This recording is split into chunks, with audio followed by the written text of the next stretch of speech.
Hello, friends. This is Dave Hurwitz, executive editor at ClassicsToday.com, here with the next in our series of 10 stunning albums of non-standard repertoire on independent labels. I know that's a long mouthful of stuff, but I just feel it's incumbent upon us to pay tribute to the fabulous independent labels that have broadened our horizons by recording all kinds of stuff that we're never going to hear in a live concert, or very seldom, and that really deserves to be listened to, and they deserve to be supported. And today, I'm talking about HYPERION. Remember the last one we talked about Chandos, so we're doing some English ones first, I guess. HYPERION is such an amazing label.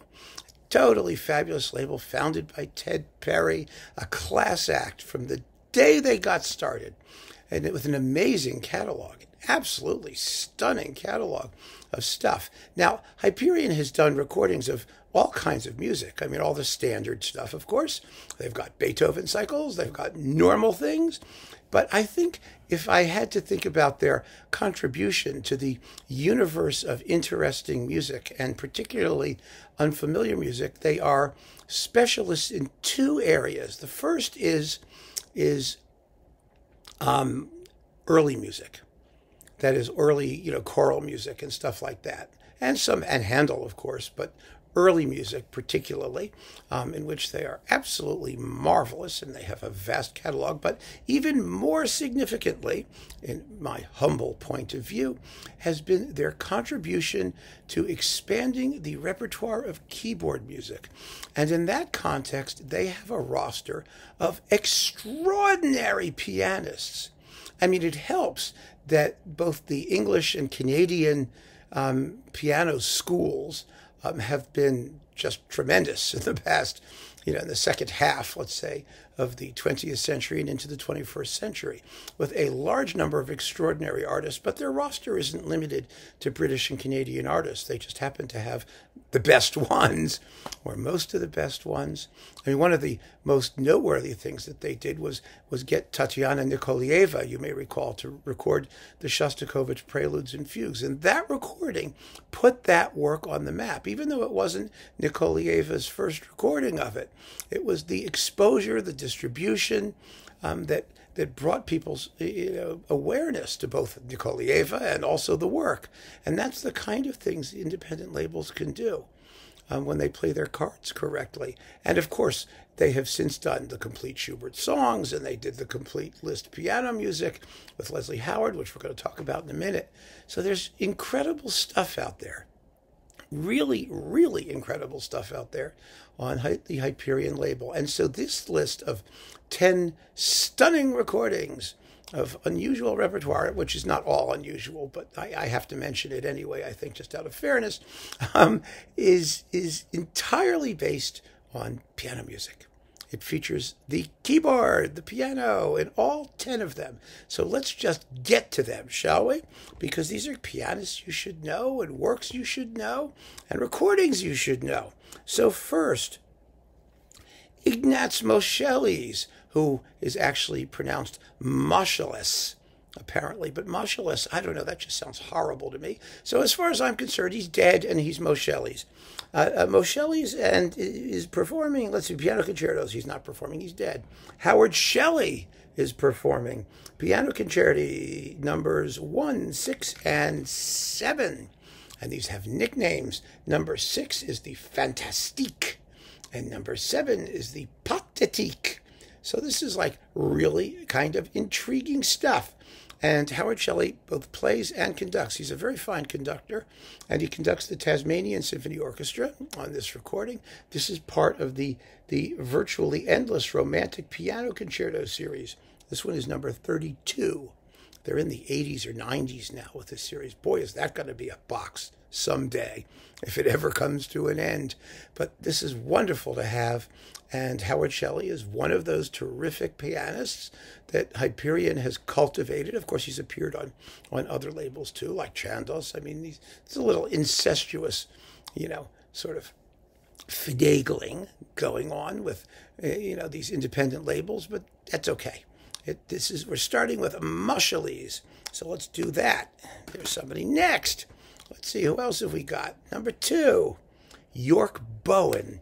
Now, York Bowen was an English composer who lived from 1884 to 1961. He had a very long life. He wrote a lot of really fine music. He was basically a keyboard guy like Mettner and some of these other people. Almost everything he wrote is piano music, and he's a very good composer for the piano. He really is. I mean, he's one of those genuine keyboard composer guys whose music is just idiomatic and well-written and enjoyable to listen to. And this disc features the pianist Nicholas Namoradze in fragments from Hans Christian Andersen, you know, that guy, and the Concert Study number 1, Concert Study number 2, and then 12 studies or etudes for piano, opus 46. Really, really fine music. This guy's a discovery. If you don't know York Bowen, you are in for a treat if you like piano music. He's kind of like, I don't know how to describe him. He's a John Ireland, you know, he's British, but, you know, William Walton, you know, that sort of slightly almost jazzy, inflected, contemporary English mixed with, you know, I don't know. He sounds like Bowen. What can I tell you? He's Bowman-esque. And you really need to hear York Bowen and this wonderful recital brought to you by Nicholas Namoradze, another fine pianist that Hyperion has promoted. Isn't it just great we can have this stuff? So Bowen is definitely worth considering. Let me put that down here. And let's see, what have we got here? Number 3, Ludmila Angeloff. You ever heard of him? Well, doesn't matter. With the BBC Scottish Symphony Orchestra under Vladimir Karadiev. Another household name, right? This is how we get to know these terrific artists, because they appear on independent labels doing wonderful repertoire. And this is wonderful repertoire. This is the first recording of the Moszkowski Piano Concerto in B minor, opus 3, coupled to the Adolf Schulz-Evler Russian Rhapsody. Ooh, wow. Now, the Moszkowski Piano Concerto in B minor is a monster piece here. It's 53 minutes long. Wow. It really is. It's really long. It's in four-ish kind of movements. Yeah, it's like an allegro, an adagio, a scherzo, and a 20-minute long finale. I enjoyed it. You may too. And Schulz-Evler is lots of fun. I mean, you know, he did that famous, what is it, paraphrase on the Blue Danube or something like that people play once in a while. And it's just fun music. The Russian Rhapsody is a hoot, as we used to say in the biz. And Ludmila Angeloff learned it to perform it. You know, I have such respect for these performers who learn this rare repertoire in order to make a record, because you know they're never going to be asked to do it in concert, which is a tragedy in my view. But it's a wonderful, wonderful performance and a terrifically interesting recording of two rare, very rare, vanishingly rare romantic piano concerti. There you go. Let's see, what's this next one? Oh, this one is fascinating. You know, one of the major composers today, he is a composer, and pianist today is Stephen Hough. And he's a fabulous artist and just a tremendous musician. And he's written a book, and he writes, and I mean, he's all over the place. He really is, and he's enormously and very, very highly respected by just about everybody in the business. And he's done wonderful, wonderful recordings for Hyperion, including a fabulous Rachmaninoff piano concerto cycle and a really good Tchaikovsky piano concerto cycle. And he did the Saint-Saëns piano concertos, not as well in my opinion, but he did them. And basically because the orchestra wasn't so hot. But that's a whole other issue, right? But I chose for Stephen Hough, who's actually also done many solo recordings, but I thought this was very interesting, the Lowell Liebermann piano concertos, which are beautiful, beautiful works. He also wrote a piece called Album, or a group called Album for the Young, and there's some of those in here too. But you get piano concertos 1 and 2 conducted by Lowell Liebermann. So that means you've got the composer himself in charge of the proceedings and a fabulous, fabulous keyboard artist with a genuinely questing sense of the repertoire and what we can do with it. And I think it's just great. I mean, to see some of the, non-standard side of Hough's musical being, because he spent a lot of time doing interesting repertoire. He's done, the Brahms concertos twice. I mean, there's a lot of normal Hough, but I like abnormal Hough. I like the twisted, strange Hough. And the Lowell Liebermann piano concertos, directed by Lowell Liebermann, really quite a coup, I think, with the BBC Scottish Symphony Orchestra. And all of these are beautifully recorded, and you get, nice artwork and intelligent notes. I mean, the packaging, the presentation, it's all done with such class. It seems like, and is, a premium product. And that's one of the trademarks of Hyperion's work more generally. So the Liebermann Piano Concerti. Cool stuff, huh? And Liebermann's a good composer. Now, here we have some normal music, or regular music, or standard repertoire music, which I just feel I have to mention because it's important. And it's part of the Hyperion mythos, as we call it. And that's Bach, played by Angela Hewitt. And in particular, this is her second recording, I believe, of the Well-Tempered Clavier as part of the Bach World Tour. Now, Angela Hewitt, as we all know, is one of today's great exponents of Bach on the piano. She's a tremendous artist, and she's done all of the keyboard music, basically, which has been issued many ways, some of it duplicated. She's also recorded other things. She's done Beethoven and Debussy and, other Baroque people, and she's a very, very gifted pianist. And I just thought it would be remiss of me not to mention some of her more distinguished work, and this Well-Tempered Clavier is one of the great ones on the piano. And it has this really cool cover with, she's like, throwing her veil around, and doing a whole, scarf thing. So that's definitely worth hearing. And Angela Hewitt is one of the great Hyperion artists that they have been promoting for decades, absolutely decades, and really with loyalty and intelligence and perspicacity, and I just love it. So after that, we need to talk about, and I mentioned this already, Leslie Howard's Liszt project, because Leslie Howard did the complete Liszt piano music. It was a huge project. I don't know, it's 60 some odd or more CDs. It's a big box. I have the big box sitting there. Then there's like an appendix. It's just because they keep finding more, or there are more versions of things that hadn't been recorded. Who knows? But Leslie Howard's project was extraordinary. Now, some have rather sniffily said, well, Leslie Howard is not necessarily the greatest pianist. And it's like, oh, who cares? He's good enough. He got the job done. That's what matters. And he did it with distinction and intelligence and taste and sensitivity and plenty of virtuosity. He's a very, very fine pianist. You may not like all of his interpretations, but, if you're doing the complete Liszt piano music, who would? Especially all the stuff that everyone else has done a million times. I just like this 4 discs of the complete Liszt music for piano and orchestra. This is set 2. It's 2 2-disc sets. This is volume 2. And you get like the most amazing stuff. It's with the Budapest Symphony under Karl Anton Rickenbacker. And you get, let's see, Concerto number 2. Okay, we know the Concerto number 2. But then De Profundis, Psalm Instrumentale for orchestra and piano, 36 minutes of De Profundis. I mean, that's like serious stuff.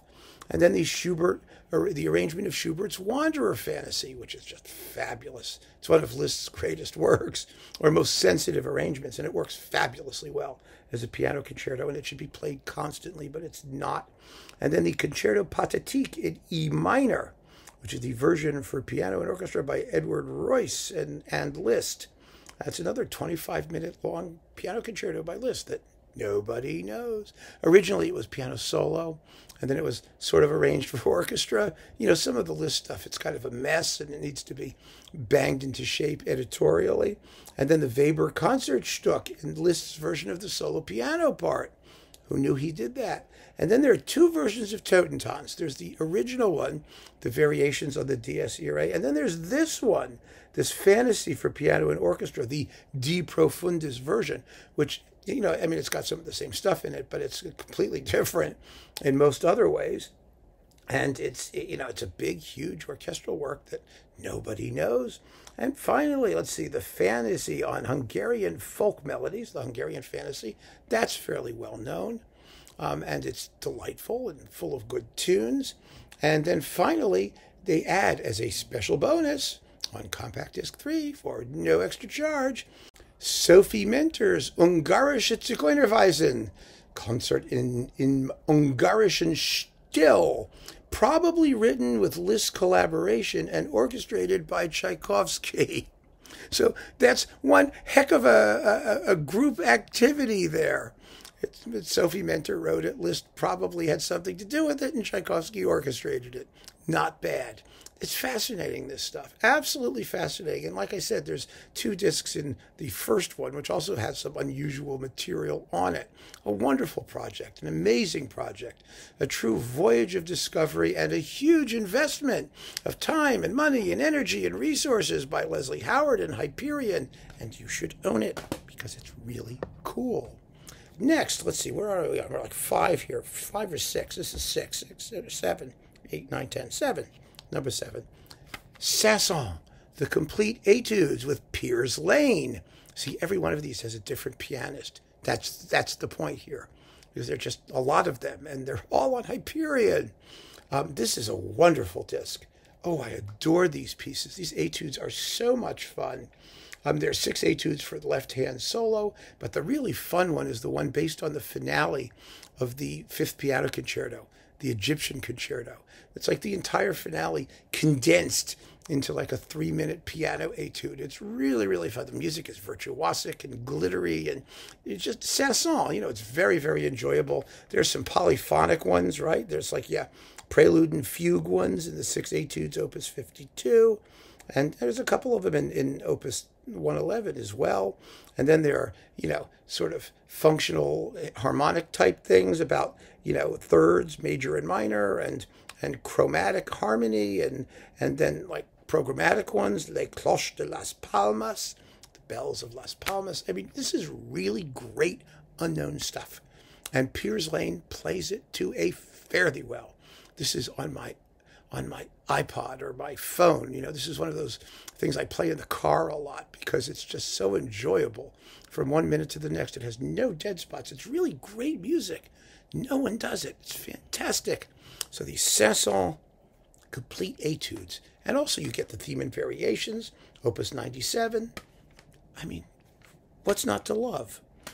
Then, of course, we must talk about another one of the really great pianists of today, who's recognized as such, Stephen Osborne, who's done magnificent work on Hyperion, especially in French music. His Debussy, his Messiaen, wonderful, absolutely wonderful. And this fabulous record. Oh, I love this record. Nikolai Kapustin. This was part of the Hyperion 2000. I don't know what that was. Anyway, it's great stuff. I've been pushing Kapustin, as you know, for quite some time now on this channel. Kapustin was a great composer. He wrote Russian jazz, basically. He was a Ukrainian composer who lived in Moscow and played jazz and composed in a natural, totally natural jazz idiom. It was his idiom. And it's like nothing else. None of it is improvised. It's all strictly written out, but it's fantastic. And this is one of the great, great, great discs of Kapustin's piano music. You get his first sonata, and then a selection, from his 24 preludes in jazz style, which are just wonderful, wonderful works.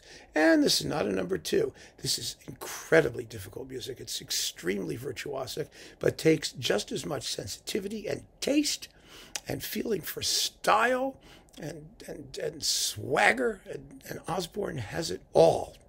If you're going to start listening to Kapustin, and you should, in addition to that disc I did on Capriccio of his Piano Concerto No. 4 and other orchestral things, you should definitely start here with Stephen Osborne's solo recital. You will fall in love. I guarantee it. It's amazing, unless you're some sort of, churlish, regenerate Philistine. Never mind. Next, let's see. Oh, I love this disc. Isn't this great stuff? Isn't it just phenomenally great? I mean, you know, Hyperion is amazing. And this is all in one area of the repertoire, just exploring the universe of keyboard music. This is another of the Romantic Piano Concerto series, number 14. And I think this is one of the most important. Henri Litolff.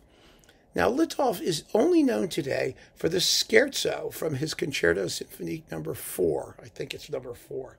You know, it gets played once in a while. He wrote, well, there are 4 of these Concerti Symphoniques, or at least 4 that they've recorded, on Hyperion on 2 volumes, featuring Peter Donohoe, the superb Peter Donohoe, with the Bournemouth Symphony under Andrew Litton.